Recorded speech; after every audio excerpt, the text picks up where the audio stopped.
Bom, boa tarde para quem está chegando. Nós vamos continuar. Essa é a segunda parte do vídeo que eu fiz na terça-feira. O tema é como ler e entender o livro do Gênesis. Então nós queremos falar um pouquinho. Rapidamente eu vou situar onde nós paramos e vamos então continuar. Vamos conversar sobre esse tema. Nós falamos no nosso primeiro encontro que o Gênesis faz parte do Pentateuco, que são aqueles 5 livros chamados livros da lei ou Torá, que são atribuídos a Moisés. E Moisés é o personagem dominante desses primeiros livros da Bíblia. E a aliança é a mensagem central, a aliança que Deus faz com o seu povo. Nós vimos que o Gênesis é o livro dos princípios, onde nós encontramos o princípio de tudo. E dividimos o livro do Gênesis em 3 partes, né? A parte dos princípios de todas as coisas, ou primórdios, capítulos 1 a 11. Depois a segunda parte, com ênfase nos patriarcas, capítulo 12 a 38. E a terceira parte, aquilo que se passa no Egito, do capítulo 37 ao capítulo 50. E nós conversamos sobre a mensagem do livro do Gênesis, né? Nós vimos que o Gênesis enfatiza que Deus é o Criador, que Deus criou o homem e a mulher com a mesma dignidade, a sua imagem e semelhança, e que Deus nos criou para termos um relacionamento pessoal com Ele. Deus nos criou também para cuidarmos da criação, e o homem foi criado livre para servir a Deus, obedecer a Deus de livre vontade. Porém, o homem fez uma escolha ruim. O homem escolheu seguir o seu próprio caminho, e o mundo hoje, a maneira como o mundo está, a corrupção, a violência, até mesmo as doenças, todo o sofrimento que existe no mundo é o resultado do homem ter escolhido o seu próprio caminho e não o caminho de Deus. Então o mundo está assim porque nós escolhemos dirigir as nossas vidas à nossa maneira e não à maneira de Deus. Nós vimos também que Deus faz uma aliança com o ser humano. Ele faz essa aliança primeiro com Noé, depois com Abraão e finalmente com o povo de Israel. E Deus então levanta Israel para que Israel se torne bênção para todas as nações. Israel é uma nação privilegiada, mas junto com esse privilégio tem uma responsabilidade. E o propósito de Deus é que Israel, ao obedecer e servir a Deus, tivesse uma sociedade igualitária, de amor, que fosse algo totalmente diferente das culturas daquele tempo. E aí os povos, vendo a maneira de Israel viver, iriam dizer assim: puxa, veja como eles vivem. Vamos a Israel conhecer o Deus de Israel. E esse era o propósito de Deus, fazer de Israel uma luz para as nações. Por isso que tem o tema da aliança aqui no Gênesis, que começa com Abraão e depois com os patriarcas. E nós terminamos dizendo que o Gênesis percorre um período de aproximadamente 2.315 anos, que vai da criação até a morte de José. Ok? Então a gente poderia dizer que no Gênesis há 9 histórias principais. Quais seriam essas 9 histórias principais? Primeira, a criação. Segundo, a queda. Terceiro, a primeira civilização. Quarto, o dilúvio. Quinto, a dispersão das nações, que é a história da Torre de Babel. Sexto, Abraão. sétimo, Isaac, oitavo, Jacó e nono, José. Então a história aí dos primeiros patriarcas, e no final do livro tem uma ênfase muito importante em José, porque explica como que foi o começo, como que Israel vai se tornar escravo no Egito. E a gente vai ver a explicação no início do livro do Êxodo, mas quem começa a ler o Êxodo precisa saber o que aconteceu antes. O que aconteceu antes? José levou toda a sua família para o Egito naquele período de vacas magras, naquele período de fome. E aí os descendentes de Jacó tiveram filhos ali no Egito, e o povo cresceu, se tornou uma grande família, um grande clã. E quando a gente for estudar o Êxodo, a gente vai ver que a partir desse clã gerado pelo patriarca Jacó, é que vai surgir a nação de Israel. Deus vai criar uma nação a partir do Êxodo. Aquele monte de escravos vão se tornar uma nação no livro do Êxodo, mas isso é lá no Êxodo. Então aqui no livro do Gênesis, essas são as 9 histórias principais. E eu queria então conversar com você sobre algumas lições que nós podemos tirar do estudo do livro do Gênesis, para que você, quando estiver lendo o Gênesis, você tenha essas lições em mente e você possa checar essas lições. E lógico, tem muito mais ali, tem muito mais coisas ali, tem muito mais lições, mas que você possa pelo menos checar algumas dessas lições que estão ali no livro do Gênesis. Bom, a primeira lição que eu já tinha falado, né, que é a mensagem, uma das mensagens principais do Gênesis, é que Deus é o Criador. Deus é o Criador, as coisas não existem por acaso, mas uma ênfase que nós encontramos no relato da criação é que Deus diz que tudo que Ele criou é bom. Então a lição que nós podemos tirar daqui é que Deus fez uma criação perfeita. Tudo que Deus fez é bom, porque tudo que Deus faz é bom. Ah, mas se tudo que Deus fez é bom, por que o mundo está desse jeito? Porque nós não estamos vivendo de acordo com o plano original de Deus. Nós estamos vivendo de acordo com aquilo que eu falei, que é o homem escolhendo construir a sua história da sua própria maneira. Então hoje a humanidade não vive de acordo com os princípios de Deus, os valores de Deus e a vontade de Deus. Então, mas tudo que Deus criou é bom. Se você olhar, por exemplo, no Gênesis capítulo 1, versículo 31, está dizendo justamente isso, que tudo, Deus olhou, viu o que ele tinha feito e chegou à seguinte conclusão: olha, o que eu fiz é bom. Fiz uma boa criação. No capítulo 2, verso 18, tem uma outra coisa que Deus vai dizer que não é bom. Não é bom que o homem viva sozinho. Porque Deus criou primeiro o homem, e aí colocou o homem no jardim, deu a ele a tarefa de administrar, cultivar o jardim, e aí a gente pode pensar um pouco sobre o trabalho, né? O trabalho é um chamado de Deus. O trabalho ele é iniciado por Deus ali na obra da criação. Então, trabalhar é uma coisa boa. Porque quando nós trabalhamos, nós estamos construindo, estamos cooperando com Deus na construção de um mundo melhor.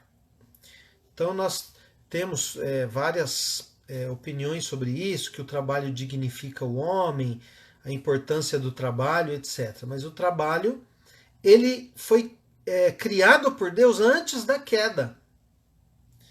Então o trabalho em si é bom. Trabalhar é bom. Ter uma ocupação, ter tarefas a realizar. E nós que somos cristãos, quando fazemos o nosso trabalho, nós devemos fazer o nosso trabalho para Deus. O nosso trabalho é para glorificar a Deus com aquilo que fazemos, com a nossa profissão, com as nossas atividades. O nosso chamado é para glorificar a Deus em tudo. Então, antes de trabalhar para o seu patrão, antes de trabalhar para prover o sustento da sua família, em primeiro lugar, o seu trabalho deve ser um meio de honrar a Deus. Mas o trabalho está lá, logo no início da criação. Então, depois que Deus colocou o homem no jardim para cultivar, e depois Deus disse, olha, coloque nomes aí nos animais, tem muitos animais aí, cada um que você vai encontrando, você vai dando nomes, e Adão foi dando nomes aos animais, mas aí o Adão olhava para o boi, olhava para a vaca, olhava o pombo e a pomba, ele começou a perceber que em toda a criação havia uma ordem e todo o macho da criação tinha uma correspondente fêmea. E eu posso imaginar que o Adão começou a ficar meio pensativo, né, e pensando assim, puxa, eu sozinho aqui, parece que está faltando alguma coisa, eu não falta mais alguém com quem conversar, tem hora que eu tenho comunhão com Deus, mas Deus é muito superior a mim, não tem ninguém igual a mim. E aí, Deus olhando aquela situação, lógico que essa é a maneira do texto expressar, nada pega Deus de surpresa. Deus chegou à conclusão, entre aspas, de que não é bom que o homem viva sozinho. Então, aí, nesse capítulo aí, que é o capítulo 2, nós vamos perceber várias lições. Primeiro, a dignidade do ser humano.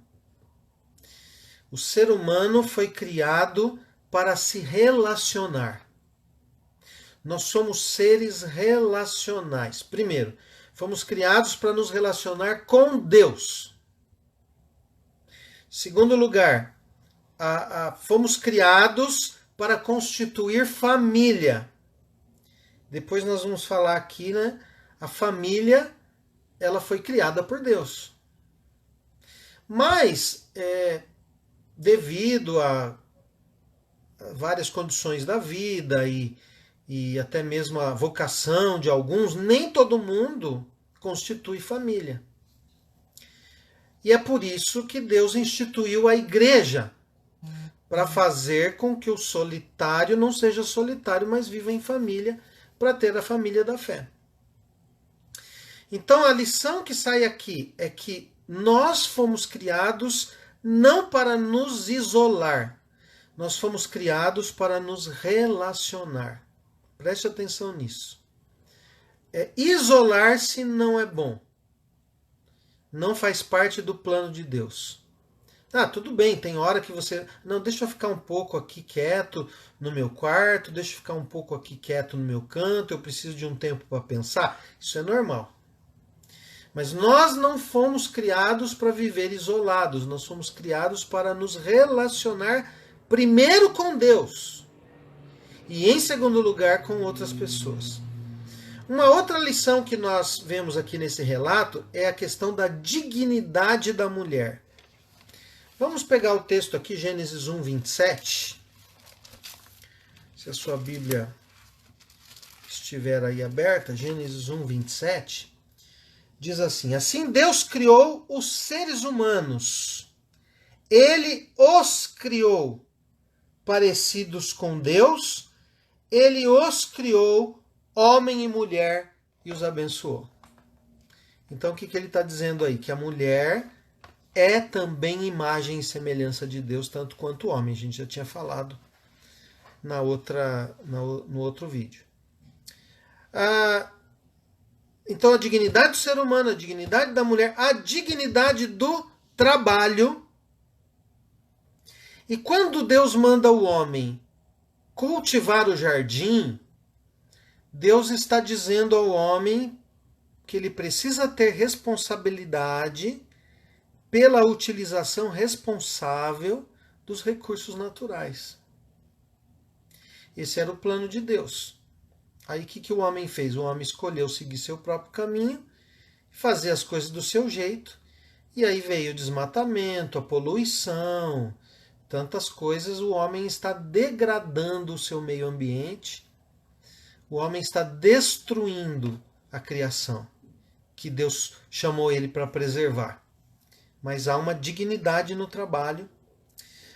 Aqui também, no capítulo 2, a gente vê a instituição do casamento e da família. Deus faz o primeiro casamento da história. Deus cria a mulher, leva a mulher até o homem, e a linguagem do texto aqui deixa claro que Deus está celebrando o primeiro casamento da história. E aí ele vai dizer o seguinte, né? O homem forma a mulher, depois leva a mulher ao homem, e o homem fala assim: agora sim. Agora sim, essa é a carne da minha carne, osso dos meus ossos. Ela é do mesmo tipo que eu, nós somos semelhantes. Ela será chamada mulher porque Deus a tirou do homem. E aí o texto conclui: é por isso que o homem deixa o seu pai e a sua mãe para se unir à sua esposa, à sua mulher, e os dois se tornam uma só pessoa. Então aqui tem a instituição do casamento. E como eu tenho dito, no universo de Deus, as regras são as regras de Deus. O homem tomou as rédeas do mundo e o mundo está desse jeito. O homem não está obedecendo os princípios da palavra de Deus. Mas se você quer honrar a Deus, você tem que seguir os princípios da palavra de Deus. Então, como é que é o casamento descrito na palavra? Primeiro o homem deixa seu pai e sua mãe. Então há um deixar, há um processo de transição, de deixar de pertencer a uma família para formar a sua própria família. O homem deixa o seu pai e a sua mãe para se unir com a sua mulher, não é com outras mulheres, com várias mulheres, com a sua mulher. Esse é o princípio, essa é a lição que está aqui na criação. O homem, então, se une à sua mulher e os dois se tornam uma só pessoa. Então, tornar-se uma só pessoa é a instituição do casamento. E eu não vou entrar em detalhes aqui, porque não é o objetivo do nosso vídeo, mas a gente teria muita coisa para falar aqui em cima desse versículo. Depois a gente vai ver que o diabo distorce a palavra de Deus. E ele é muito bom nisso, né? O diabo conhece a palavra de Deus e ele é astuto e ele sempre distorce essa palavra. Por exemplo, no capítulo 3 diz assim: a cobra era o animal mais esperto que o Senhor havia feito. Ela perguntou à mulher: é verdade que Deus mandou que vocês não comessem as frutas de nenhuma árvore do jardim? Não é verdade. Ele está exagerando, ele está distorcendo. Deus havia dito o quê? Para não comer de uma única determinada fruta. Deus disse o seguinte: se você comer dessa fruta, certamente você morrerá. Aí o diabo já vem distorcendo. Nossa, Deus falou que vocês não podem comer nenhuma fruta aqui desse jardim. Ele deve ter falado assim, de uma forma intrigante, maliciosa, com segundas intenções, né? Mas a mulher até que isso daí ela tinha prestado atenção no que Deus falou, né? Não, nós podemos comer as frutas de qualquer árvore, menos uma, a fruta da árvore que fica no meio do jardim. Deus nos disse que não devemos comer dessa fruta, nem tocar nela. Se fizermos isso, morreremos. Ah, então a mulher prestou bastante atenção no que Deus tinha falado. Ela não estava dormindo no dia daquele culto. Então, ela sabia bem. Mas olha como o diabo é astuto, né? O diabo aqui, na serpente, o que ele fala? Não! Imagina, vocês não vão morrer, não. Como quem diz entre aspas, Deus mentiu para vocês. Não dá para confiar em Deus. Deus fez uma pegadinha aí. Deus falou, mas o que Deus fala nem sempre a gente pode confiar. Esse é o discurso do diabo. O diabo distorce a palavra de Deus e quer que você desconfie da bondade de Deus. Ele quer que você desconfie que a palavra de Deus é verdade. E muita gente tem se perdido por causa disso. Porque acha que aquilo que está na Bíblia não é bem assim. Porque olha para as advertências da Escritura e fala, não, isso não deve ser bem assim. Nossa, essa palavra é muito pesada, credo. Mas olha só o que o diabo vai dizer.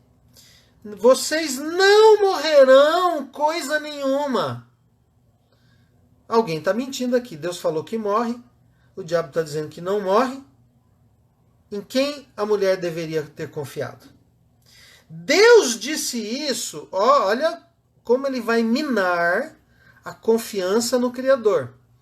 Deus disse isso. Ele vai dizer uma coisa aqui muito séria. Ele está dizendo o seguinte: Deus tinha uma segunda intenção. Deus não foi verdadeiro com vocês. Ele tinha uma segunda intenção ao colocar essa pegadinha, ao colocar esse limite para vocês. Não é o que ele falou. O que Deus fala não é verdade. É mais ou menos esse o argumento do diabo. Então, Deus disse isso porque sabe que quando vocês comerem a fruta dessa árvore, os seus olhos se abrirão e vocês serão como Deus, conhecendo o bem e o mal. Então, a grande armadilha aqui é essa frase: vocês serão como Deus. Vocês terão todo o conhecimento de Deus. Aqui o detalhe não é o detalhe, não é querendo dizer que eles vão conhecer o bem que eles não conhecem. O problema é que conhecer aqui é ter experiência. O problema aqui é que eles vão ter experiência com o mal. Mas o diabo é muito sutil aqui e a ênfase do que ele está dizendo aqui é o seguinte: vocês vão ser como Deus. Essa é a pegadinha. Por quê? Porque Lúcifer era um anjo de luz, mas num determinado momento, no seu coração, ele quis ser como Deus. Ele quis colocar o seu trono acima do trono do Altíssimo. Ele quis receber também adoração, como Deus recebia adoração. Ele quis se tornar uma espécie de divindade. Foi aí que ele se tornou independente do Criador. Foi aí que o seu coração mergulhou nas trevas. E ele deixou de ser Lúcifer para se tornar Satanás. E aí o que ele faz? Ele pega a mesma tentação, o mesmo desejo que estava no seu coração, e ele seduz o homem e a mulher para que no coração deles nascesse esse mesmo desejo de ser independente de Deus. Ora, alguém que é como Deus não precisa de Deus. Porque ser como Deus é ser autossuficiente. Deus é autossuficiente. Deus não precisa de nada. Deus não precisa de ninguém. Deus não precisa nem de nós. Aliás, nós nada acrescentamos a Ele. Ele nos criou por sua livre vontade e não por necessidade. E aí, quando a gente deseja ser como Deus, a gente quer fazer lá como o filho pródigo. Deixa eu levar minha vida do meu jeito. E aí nós saímos. Em Adão nós saímos da casa do Pai. E a nossa vida se tornou o que ela é. E o mundo se tornou o que é. Ah, e tem gente que fala, já comentei isso. Ah, se Deus existisse, não existiria doença, não existiria guerra, não existiria violência. Como que pode existir tudo isso? Como que Deus deixa acontecer tudo isso? É muito simples. Tudo isso existe porque nós escolhemos viver longe do Criador, que é a fonte da vida. Isso aconteceu porque nós tomamos as rédeas da criação. Nós tomamos as rédeas da nossa vida. Nós tomamos as rédeas do nosso mundo. E o mundo se tornou o que ele é. O mundo hoje é consequência da nossa rebelião. É a consequência de nós abandonarmos a vontade do Criador, abandonarmos os ensinamentos, os princípios, os valores do Criador e inventamos os nossos próprios valores e princípios. Então, o homem e a mulher cedem a essa sugestão de que comendo aquelas frutas eles seriam como Deus, cedem à sugestão de que pode ser que Deus não foi honesto com eles totalmente, cedem a essa sugestão achando que eles podem ser deuses para si mesmos, e o resultado disso é que nesse momento a comunhão com Deus se desfez. Então o maior pecado, a raiz de todo pecado, é a independência de Deus. Isso é uma lição que está aqui no Gênesis. E o cuidado que a gente tem que tomar, porque o diabo sempre está distorcendo a palavra de Deus. Então essa é uma outra lição. A raiz do pecado é a independência de Deus. Toda vez que você quiser levar a sua vida, toda vez que você quiser conduzir a sua vida, não de acordo com a palavra de Deus, não de acordo com a vontade de Deus, sem perguntar para Deus, sem orar antes, sem consultar as Escrituras, sem se aconselhar com alguém que conhece bem as Escrituras, quando você decide fazer as coisas do seu jeito, é nisso que dá. Mas espera aí, pastor, mas o homem comeu a fruta e não caiu duro. Não morreu na hora. Não morreu na hora. O seu corpo não morreu na hora. Mas o seu corpo começou a morrer devagarzinho. O seu espírito morreu na hora. Porque Deus é a fonte da vida e aquele que está separado de Deus está na morte. É o que fala Efésios capítulo 2, os 10 primeiros versículos. Nós estávamos mortos nos nossos delitos e pecados. Por quê? Porque estar separado de Deus é a morte. Romanos 3:23, todos pecaram e estão afastados da presença gloriosa de Deus. Então o pecado nos separa. E Romanos 6:23, o salário do pecado é a morte. O que é morte? Morte é a separação de Deus. E qual que é o problema da morte espiritual? O problema da morte espiritual é que se você morrer fisicamente, estando espiritualmente separado de Deus, você vai passar a eternidade separado de Deus. O homem precisa se reconciliar com Deus ainda nesta vida. Porque depois que morreu, a porta da salvação se fecha. Hoje é o dia da salvação, é o apelo das Escrituras. Hoje, se ouvirdes a sua voz, não endureçam os seus corações. Então o chamado de Deus é para já, porque se deixar para depois, a porta se fecha. Quando uma pessoa morre, ou quando Jesus aparece nos céus, a porta da salvação que está aberta, ela se fecha instantaneamente. Quando nós nos encontramos com o Senhor, a porta da salvação se fecha. Quem está dentro, quem está fora não entra. Por isso existe uma urgência em se pregar o Evangelho de Jesus Cristo. Existe uma urgência em se dar uma explicação clara e detalhada do que é o Evangelho. Porque pouca gente tem uma explicação clara e detalhada do que é o Evangelho. Muitos acham que o Evangelho está de acordo com a pregação de alguns pastores que alguns a gente sabe que não são sérios. Então a palavra de Deus, ela nos revela essas coisas. Então o salário do pecado é a morte espiritual, ela aconteceu instantaneamente quando o homem pecou. Mas e a morte física? A morte física também, só que a morte física não foi assim, pá! Adão caiu duro no chão. Como que Adão começou a morrer? Ele começou a envelhecer. O Adão que foi criado para viver eternamente, a Eva, os descendentes deles que deveriam viver eternamente em comunhão com o Criador, quando se rompe a comunhão com o Criador, eles morrem, porque Deus é a fonte da vida. Era na presença de Deus que os seus corpos seriam renovados diariamente, para nunca envelhecer. Quando a comunhão com Deus se desfez, o homem começa a envelhecer. O que é o envelhecimento? É a gente morrendo bem devagarzinho. Nós vamos envelhecendo e envelhecer é morrer aos poucos. Cada dia a gente morre um pouquinho, até que finalmente nossos dias chegam ao fim e o nosso corpo volta ao pó, de onde ele foi tirado.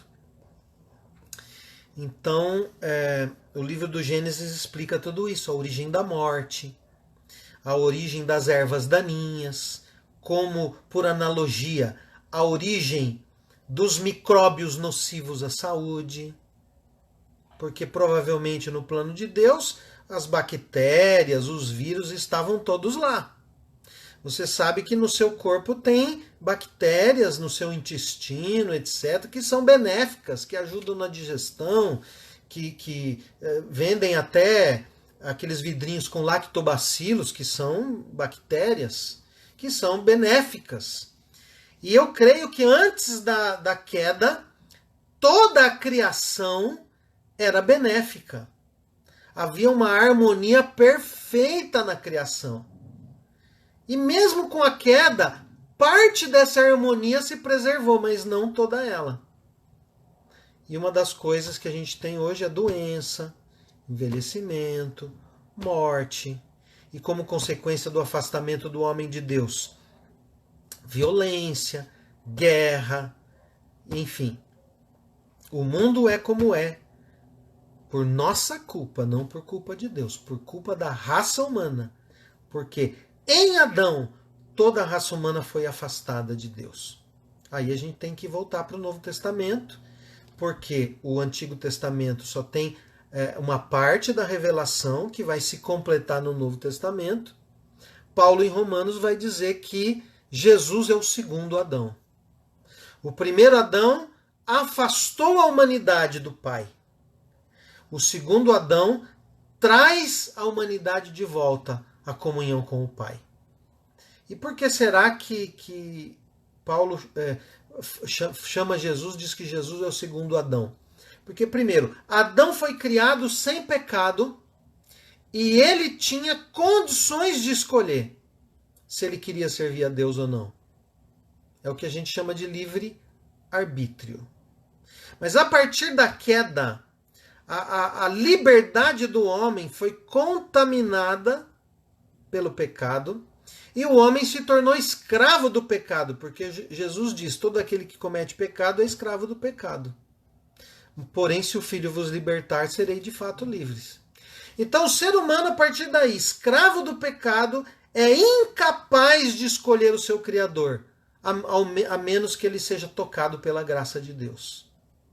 A menos que Deus tome iniciativa, vença a resistência do homem, para que o homem, então, seja atraído e levado aos braços do Criador. Então,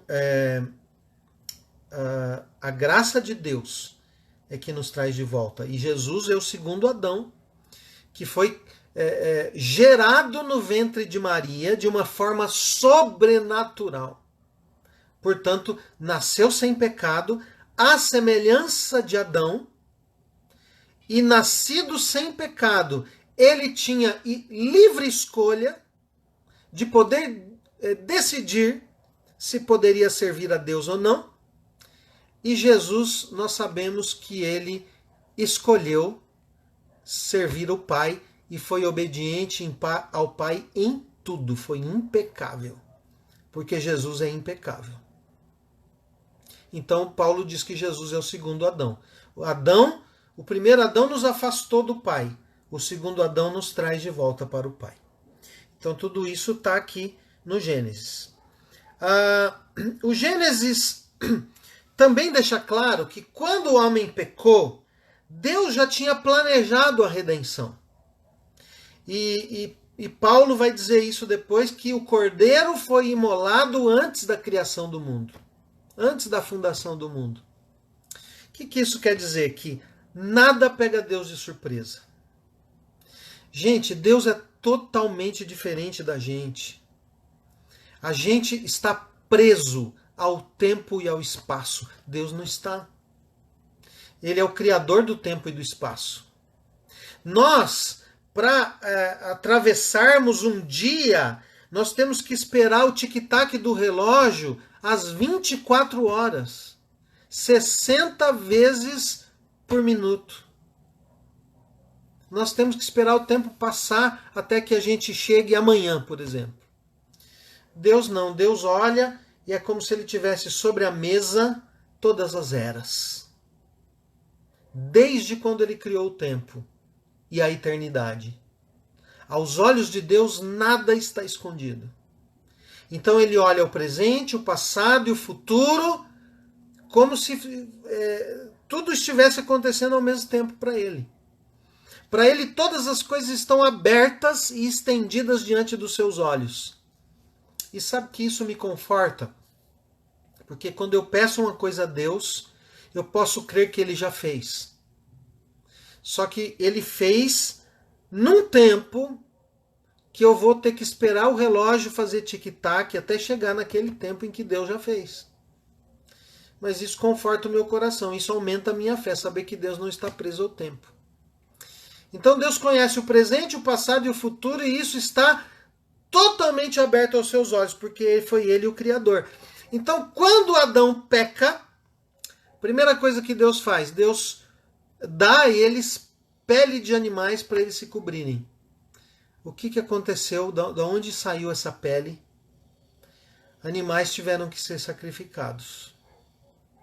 Aí foi o primeiro sacrifício para prover ao homem. A primeira vez que o sangue foi derramado para socorrer o homem pecador. Mas logo ali, no momento em que Adão e Eva são expulsos do jardim, e ali significa que eles estão sendo expulsos da presença de Deus por causa da absoluta santidade de Deus, e um Deus absolutamente santo não pode conviver com o pecado, inclusive até para o nosso bem, porque nós seríamos destruídos, aniquilados pela santidade de Deus, se nós, pecadores indignos, comparecêssemos diante de toda a sua glória.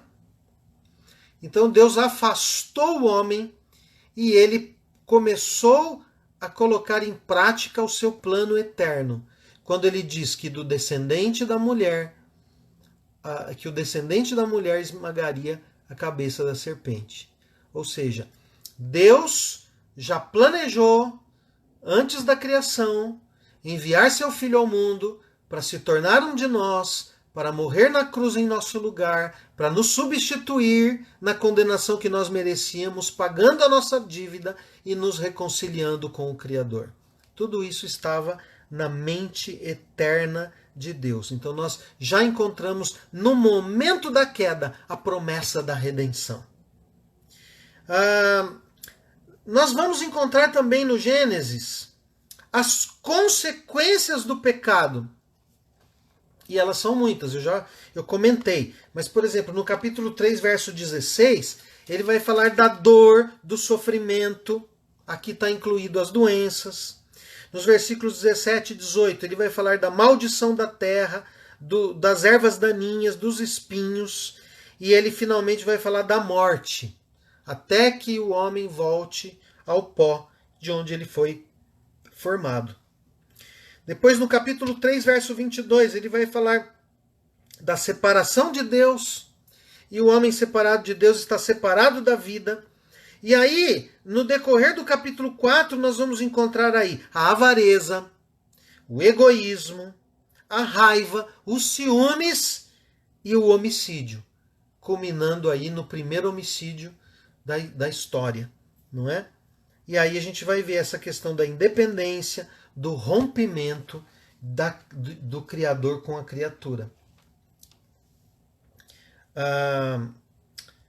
Depois no capítulo 6 a gente vê que a maldade da raça humana se espalha.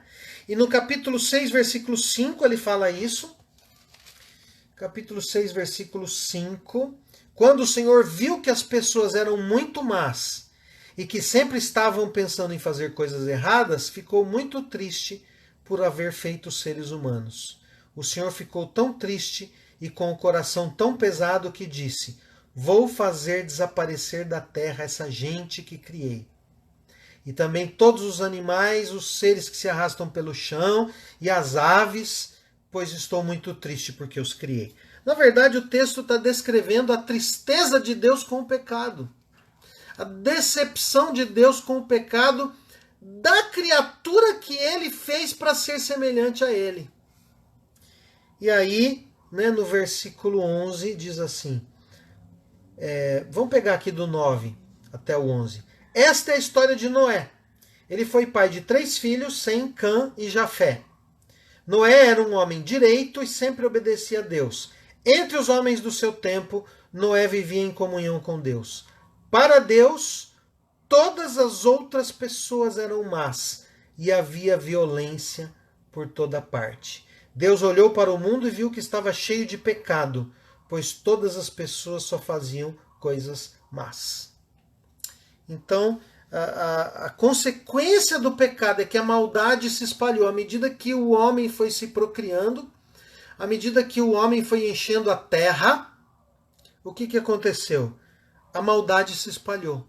E isso trouxe grande tristeza ao coração de Deus. E aí a narrativa é uma narrativa poética, muito bonita, muito bem construída, né? E fala dessa tristeza de Deus. Porém, Deus viu um homem que, embora fosse pecador como todos os outros, ele estava tentando acertar. E Deus falou, eu vou investir nesse cara. Lógico, a gente sabe, para Noé ser um homem íntegro e justo, a graça de Deus já estava operando nele. Ele só poderia ser diferente da sua geração por uma operação da graça de Deus. Então Noé foi aprovado por Deus.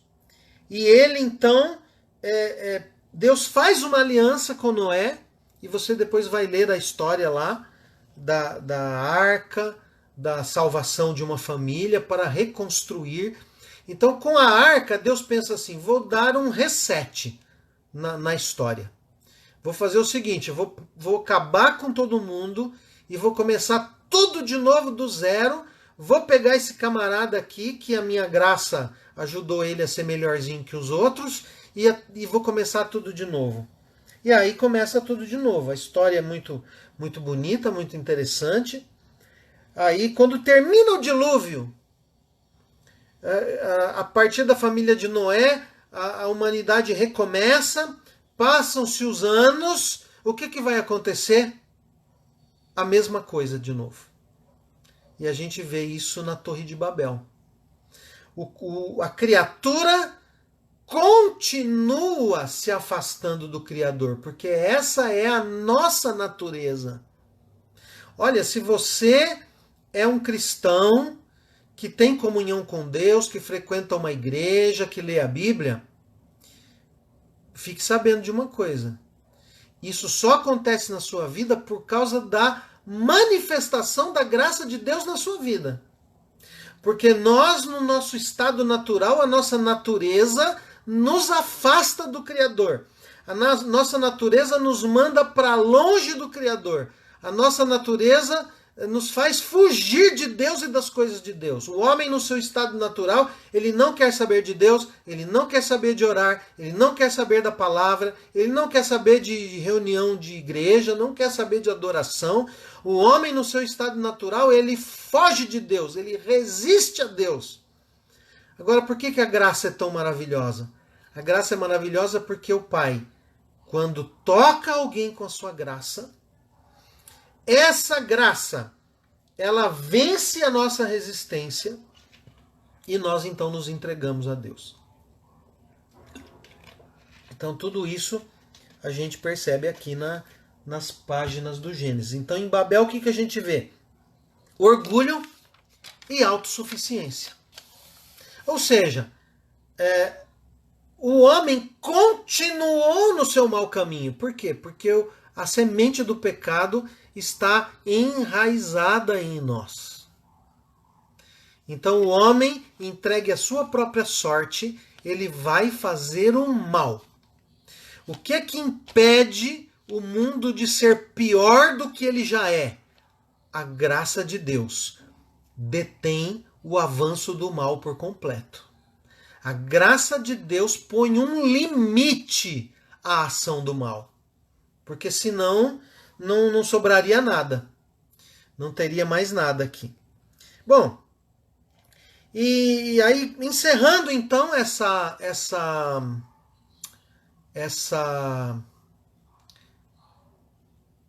exposição do Gênesis, né? Essa introdução ao Gênesis, nós chegamos a Abraão e aos patriarcas, não é? Abraão foi chamado, recebeu de Deus uma promessa e um mandamento. Deus faz uma aliança com ele e Abraão obedece por fé. E uma coisa interessante que você vê em Noé, que você não vê na humanidade, mas você vê em Noé. Noé faz um altar ao Senhor. Aí Deus chama Abraão. O que Abraão faz? Um altar ao Senhor. Você vai ver que os patriarcas são construtores de altares. Por quê? Porque os patriarcas foram pessoas que Deus alcançou com a sua graça e que, portanto, tiveram um relacionamento com Deus. E a construção do altar, naquele tempo, naquela cultura, era o que expressava esse relacionamento com Deus.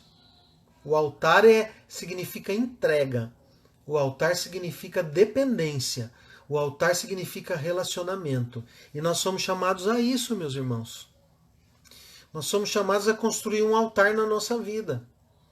Nós somos chamados para ser construtores de altares, ou seja, nós somos chamados por Deus, pela sua graça, pela mediação de Jesus, a termos relacionamento com Deus. Por isso que você não pode viver sem ter o seu tempo com Deus. Você não pode levar a sua vida sem ter aquele momento que você para, lê, medita nas Escrituras, ora a Deus e espera Deus falar com você. Nós não podemos abrir mão porque quem são os cristãos? São o povo que Deus está formando para viver com Ele na eternidade. Ah, você não gosta de Deus aqui? Como que você vai passar a eternidade com Ele? Você não ama a Deus, como que você vai querer passar a eternidade com Ele? Então, nós precisamos aceitar o chamado de Deus para estar com Ele a cada dia. Para buscarmos comunhão com Ele a cada dia. Então, Abraão foi um construtor de altares. E Deus chama Abraão, Abraão sai justamente de lá da Babilônia, né? Ur, terra dos caldeus, que é a Babilônia. E Deus diz para ele, sai da sua terra, vai para a terra que eu te mostrarei, de ti eu farei uma grande nação, sê tu uma bênção, eu abençoarei os que te abençoarem, amaldiçoarei os que te abençoarem, através de você eu vou abençoar todas as famílias da terra, todos os povos, todas as etnias, toda a humanidade, todas as nações, todos os grupos étnicos da terra.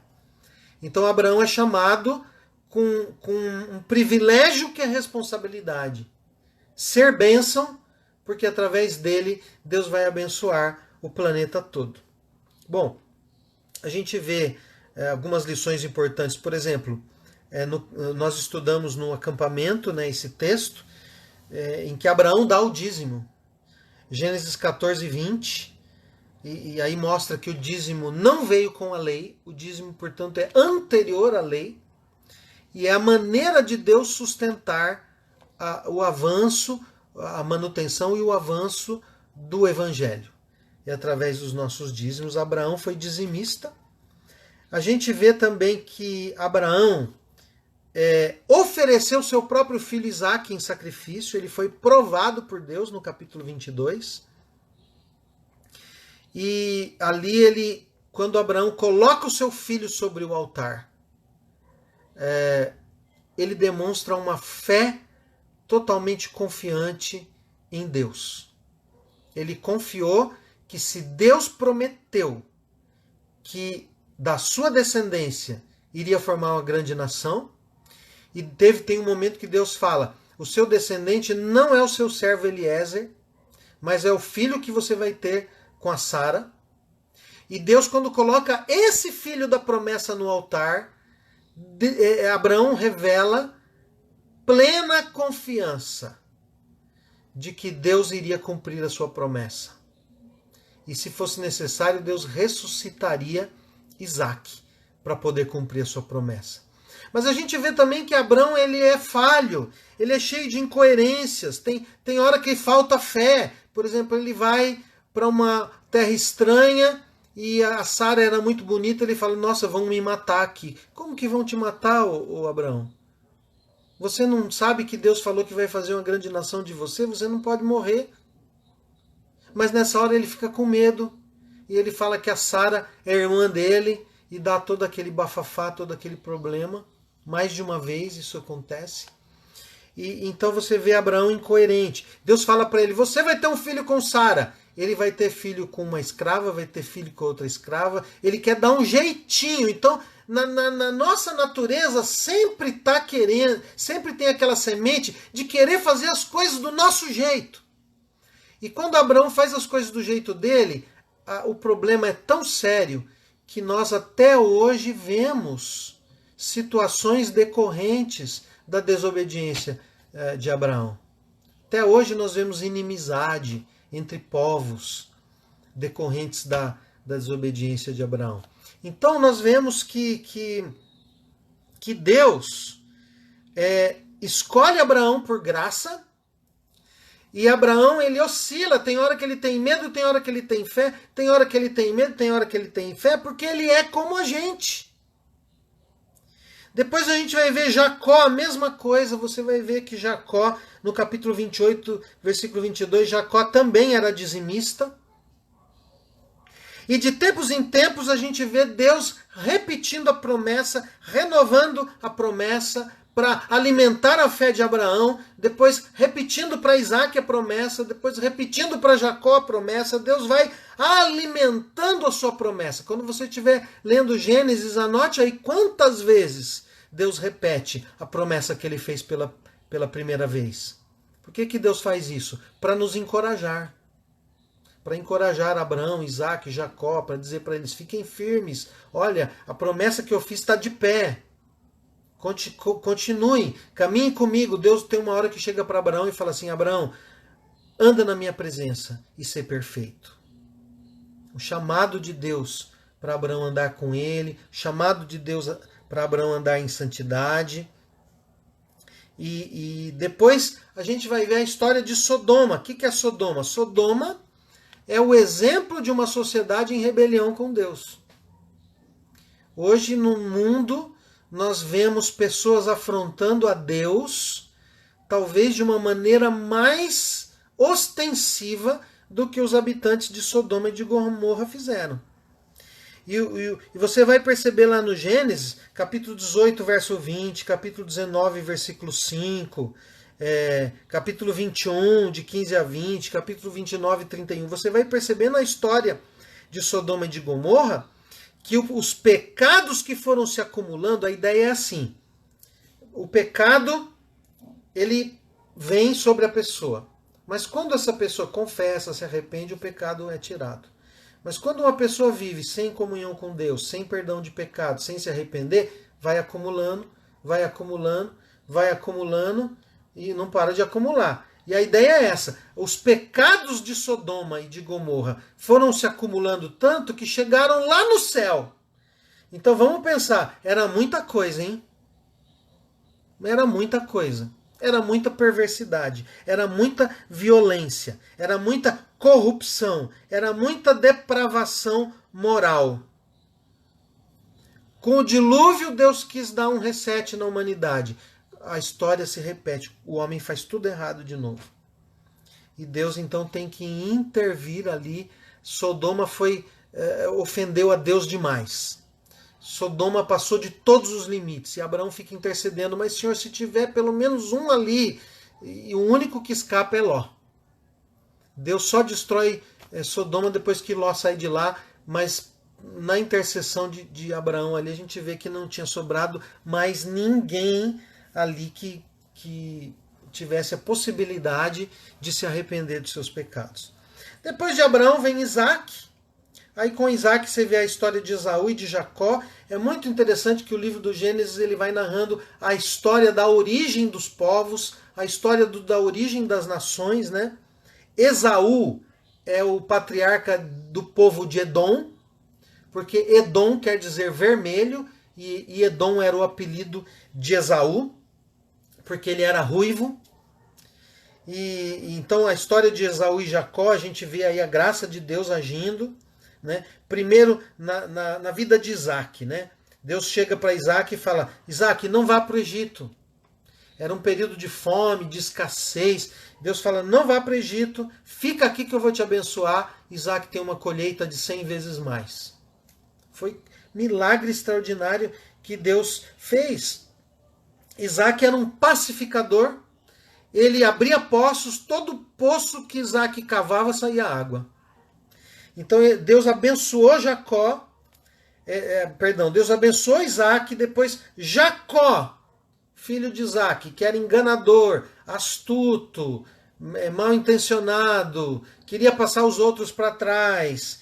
Deus abençoa Jacó também, dá um tratamento na vida de Jacó, colocando ele para trabalhar para um cara que era pior que ele, Labão. E Jacó ali vai provar do seu próprio veneno, ele vai ser educado por Deus, Deus vai transformar a vida de Jacó. Jacó, quando sai da casa de Labão, ele é um novo homem. O texto ali, tente prestar atenção nos indícios das mudanças na vida de Jacó. Jacó também, você vê que Jacó, ele tem vários encontros com Deus, ele tem experiências com Deus, ele luta com Deus. Depois ele vai ter 12 filhos, e é muito emocionante antes disso. O reencontro, a reconciliação de Jacó com Esaú, é uma história linda, emocionante. E depois Jacó vai ter 12 filhos. E o 11º é José, e acontece toda aquela história de José que eu comentei no vídeo passado. E depois José é vendido, tem a história de Potifar, a prisão, os sonhos do rei, ele se torna governador do Egito. E o livro do Gênesis termina com José dizendo assim para os seus irmãos que Deus transforma o mal em bem. E aí encerra-se o Gênesis. A continuação do Gênesis vai ser o livro do Êxodo. Mas eu queria que você olhasse para esse livro com atenção, procurasse ler o livro do Gênesis prestando atenção aos detalhes, e possivelmente você vai ter muitas dúvidas, muitas perguntas, porque você está lendo um livro de milhares de anos atrás, que está numa cultura totalmente diferente da nossa, e a gente precisa entender aí os costumes, fazer um filtro cultural aí para poder extrair os ensinamentos, os princípios imutáveis da palavra de Deus. Mas o que o livro do Gênesis chama a nossa atenção, é que, assim como em toda a Bíblia, é que é a história de gente como a gente. No livro do Gênesis tem o pecado, tem a inveja, tem as pessoas fazendo coisas com segundas intenções. No livro do Gênesis tem um retrato, famílias problemáticas, pais que agem de uma maneira errada com seus filhos, filhos que agem mal com seus irmãos. A gente percebe todo o engano que está no coração do homem, desde a queda. Então, nesse panorama do Gênesis, a gente entende que Deus criou, e tudo que Deus criou é bom, mas nós estragamos tudo quando nós decidimos viver separados, independentes do nosso Criador. Então isso traz uma lição para a gente guardar e para a gente orar, para a gente se lembrar todo dia que é a nossa decisão e o nosso esforço de ser dependentes de Deus precisa ser diário. Porque em nós há uma força, que é a nossa natureza caída, que sempre tenta nos levar para uma vida de independência de Deus. Então, que Deus ajude você a lembrar. E quando você estiver lendo o Gênesis, não fique horrorizado com o que as pessoas fizeram. Elas são gente como a gente. O que essas pessoas fizeram, ou nós fizemos, ou bem que nós poderíamos ter feito e provavelmente faríamos se estivéssemos no lugar deles naquelas situações. Então o livro do Gênesis nos faz mais humildes e nos faz pensar que todos os nossos problemas são decorrentes da nossa tendência de viver de uma forma independente de Deus. E qual que é a lição final que a gente poderia tirar desse panorama do Gênesis? Que nós precisamos buscar a Deus, voltar para Deus, pedir a Deus que nos ajude a depender dele em todas as coisas, a nos aconselhar com ele, não confiar na nossa experiência, não confiar na nossa inteligência, mas nos submeter à vontade do Criador e sempre estar consultando a sua palavra para a gente poder apreender ali da palavra os princípios para viver uma vida que agrada a Deus. Então, quando você estiver fazendo sua devocional, quando você estiver orando, quando você estiver lendo a Bíblia, quando você estiver lendo o Gênesis, por exemplo, ore a Deus nesse sentido. Deus, eu sei que a semente do pecado está em mim, mas eu peço misericórdia do Senhor e peço que a operação da tua graça me ajude a vencer essa tendência para ser independente. Que eu seja dependente do Senhor em tudo, que eu não tome nenhuma decisão sem consultar tua palavra, que eu não tome nenhuma decisão sem orar, que eu medite na minha vida, na minha maneira de viver, nas minhas atitudes, na maneira como eu conduzo a minha família, na maneira como eu educo os meus filhos, na maneira como eu estou conduzindo a minha vida espiritual, que eu possa meditar nas minhas decisões. E quando eu percebo que eu estou caminhando de uma maneira independente do Senhor, de uma maneira que foge da tua vontade, que o Senhor me dê coração quebrantado, para eu me arrepender, voltar aos teus pés e me submeter ao Senhor em tudo. Então pense sobre isso. Em que você está desobedecendo a Deus? Quais são as suas atitudes, as suas decisões? O que é que decisões você tomou em desobediência a uma revelação clara da palavra de Deus? Quando a gente faz isso, o que é que Deus tem a nos dizer? Arrependa-se. Arrependa-se, porque o nosso Deus é rico em perdoar. Arrependa-se enquanto ainda é tempo. E dependa da misericórdia do Senhor. Que Deus ajude você a ser um cristão, não um cristão nominal, não um cristão que afasta as pessoas de Deus, mas que você seja um cristão piedoso, um cristão que ama a Deus e que está sempre tentando acertar e fazer as coisas de uma maneira que agrada ao Senhor. Que Deus te conceda um coração assim, inclinado ao Senhor, e pela graça dele você consiga caminhar de uma maneira que o agrada. Que Deus te abençoe.